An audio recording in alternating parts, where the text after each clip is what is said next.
Hi, my name's Kip, and I'm here on behalf of Expert Village. Several years ago, I decided there weren't enough maple desserts in this world, so I started experimenting with maple, and I came up with a maple apple pie. And in this video, we're going to show you how to make one. The ingredients that you'll need to make a maple apple pie will be 3/4 cup of maple syrup, and this basically has taken the place of the sugar that you would normally put into an apple pie. You'll have 1.5 tablespoons of tapioca, 3/4 teaspoon of cinnamon, and 1/4 teaspoon of nutmeg.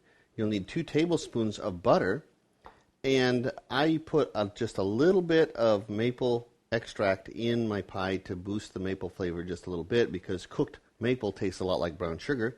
And then you'll need 6 apples. Now, the best apples are the Gravenstein apples, in my opinion, to use for an apple pie. They're out of season right now, so the second best will be the Granny Smith.